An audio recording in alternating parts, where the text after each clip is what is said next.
Lisa, every 10 minutes or so, 10 or 15 minutes, go ahead and click the record button to stop it and start it again. Okay. So I don't have like a 2-hour video at the end. Okay. Okay. Did everyone get a packet? I don't.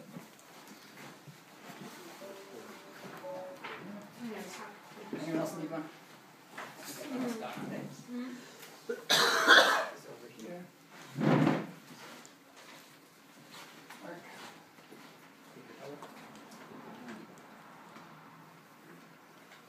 Dane. And my life-changing decision was I had gone to school studying computer science and was in the computer science major for 3 years when, similar to Sherry's experience, I happened upon a dance class. And that one dance class changed the whole trajectory of my study and my career, where I switched my major to modern dance. And so it took me 7 years to get my bachelor's, 3 years in computer science and 4 years in modern dance. And one result of that is I've had a little dance company out in Roseville that I've been running. And last year we put on a big show and had a lot of fun with that. And my theme for the show was colors, because I think colors are a lot of fun. And I love blue crayons and bright markers and things like that. And so I really tried to get my dancers into it. And I tried to make each dancer pick a color. And I said, you've got to design your costume around this color and come up with some wild and crazy face paint or makeup or something and create a persona around the color.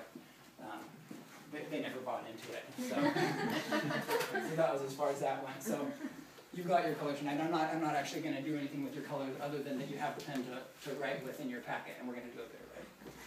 So what I'm going to start with is, this is an overview of the evening.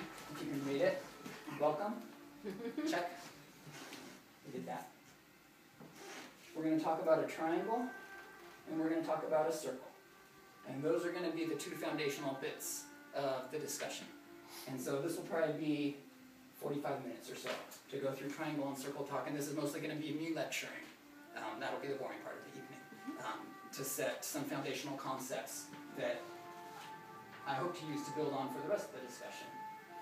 Then we'll talk about a map of the world and the papers on the walls, and do some matching games, and do more papers on the walls, and talk about strategic stuff and Star Wars in conclusion. So that's the quick 10-second overview of what kind of the evening is. I picked this easel up at Target on the way over here, and I'm finding it's not going to be as easy to draw on as I hoped, but just make it work. So where I'm going to start tonight is decision making, and I'm going to make some basic statements that I think are uncontroversial, but just to make sure that we're all on the same page of how our minds work, how we perceive the world, and how we make decisions with regards to how we perceive the world. So what I'm going to draw here is a line. And on this side of the line is everything. And on this side of the line is me, or you, or whoever it is that's making the decisions. And so the way that I'm going to approach decision making is that there's a big world out there, and I perceive that world through different channels. And so, give me examples. What are ways through which we perceive the world? What are some ways that we have to understand or to experience what the world is and how it works? Our own personal experiences. And where do those come from? Our families. Primarily our people. Yeah. Experiences. Media. Media saturation. Upbringing, media, that's great. Media. Communities. I guess that goes.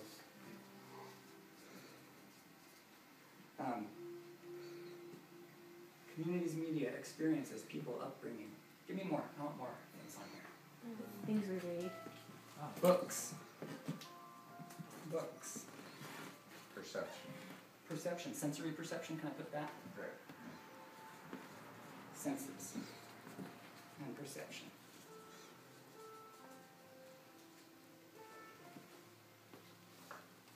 I believe biology influences us. Expand on that for me.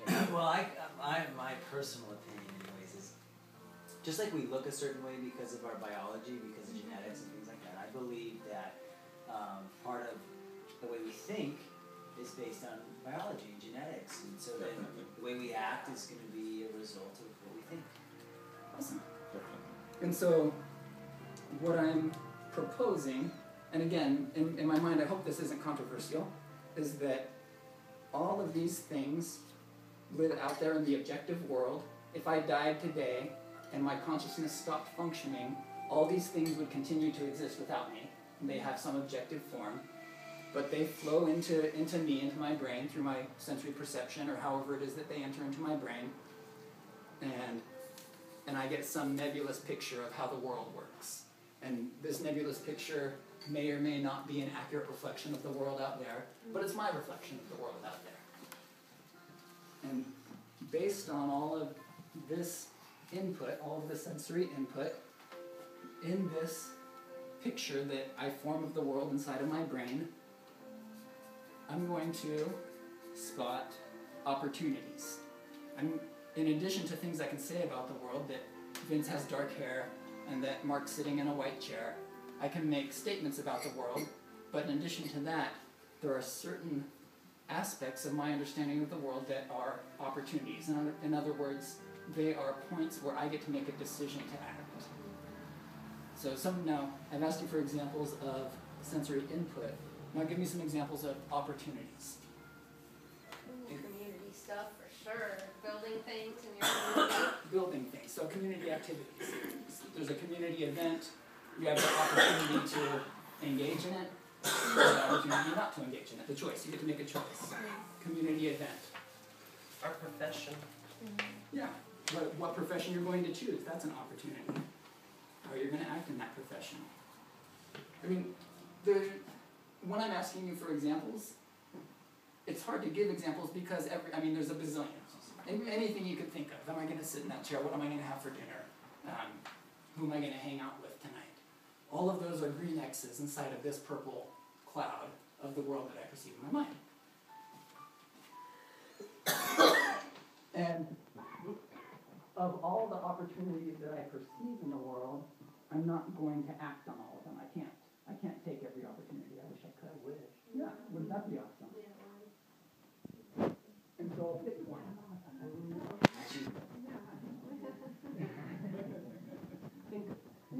And when I pick one opportunity, my action goes back and changes the way the world outside of me looks. The way the configuration. So in my mind, like I said, everything below the line is the objective physical state, natural state, whatever you want to call it, of everything. And whenever I choose to take an opportunity, I am altering something below the line. And above. And above. And above. But also below. And that's where my focus is right now. It seems hard to change everything, though. At least that's been my experience. That's true. It seems like a lot of my decisions affect me and change me, and a lot of my decisions I'm making to try to affect everything in a hopefully positive way. But then sometimes it seems to me like I don't really change too much of the everything, the below the line stuff.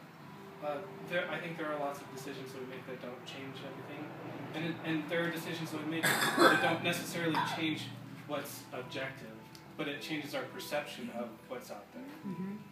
And I think that's what Kathy was saying, where when we make decisions, they change what's inside here as well as what's out there.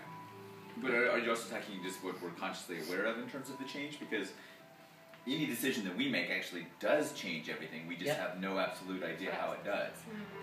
So if I choose to go 65 on the freeway and somebody behind me can't go 75 that they were going to go, that's altered their life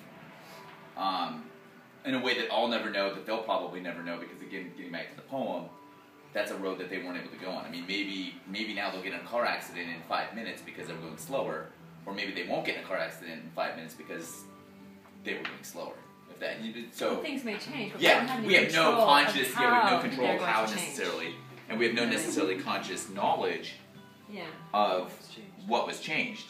I You guess can't, that makes sense. You can't change the upper part in hopes of changing the bottom part. Like that, it will change, but we have no Yeah, we control don't. over what. It's not like we have control. Like you didn't Yeah. choose to go 65 to try and change the guy behind Right, you. right, right. Yes, 65. but it does change It does everything. change everything. But right. you just don't really know, Yeah. and and that's a small microscopic level in terms of that change. But that's how I look at it. Yeah, there's collateral effects to our changes that Yeah. we're not aware of. But to Randy's point, when I say we change everything, I don't mean we change everything, but I mean that when we make a decision, we change some things. And maybe it's physical things as simple as, like I said, moving a chair across the floor or something like that. But something below the line, which is everything out in the world, including chairs, is going to change because I made a decision to affect that. So this cycle, we perceive the world, we identify opportunities, and we act on those opportunities to affect the world, and we continue to perceive the world. This cycle is really going to be fundamental to a lot of what I'm going to be talking about moving forward. So before I go past that, I'd be curious to know, are there any of you who look at this and say, Dane, you've got this all wrong. This is not how the world works. Well, it's one slice of how the world works, right? But if you think about a lot of the decisions that everyone mentioned, several of those are about moving, which is a drastic way of changing all the objective components of your life. And it's one of the easiest ways to make a significant change in who you are, how you perceive what your life is.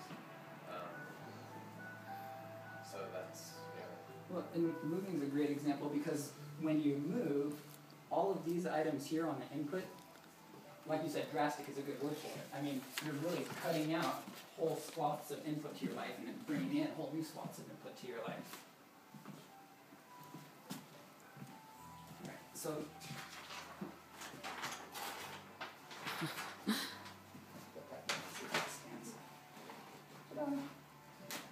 I think it's interesting how each, I don't know if you want to look at it as cycles or whatever, but every time you make a decision with this, with all the everything and then go back around, every time you go from this cloud back down or back through, everything's different. yeah. At least to me and in my opinion. Every experience, if I try something, I try a lot of stuff and sometimes I go big. And then every time, when I come back around, everything's a little different. Even if it hasn't changed, your perception Oh, has changed. totally. Every time. Changes. Yeah. So now I'm going to expand on that. And what I'm going to do is I'm going to draw a triangle with a circle. And I'm going to invite all of you on the first page of your packet where it says triangle and circle to copy this. Draw a big equilateral triangle with a medium-sized circle inside. Dane, what intervals did you want me to stop it? Just right wherever's convenient. And do you want me to wait or just stop it No, and just start it? stop and start. Stop and start, okay.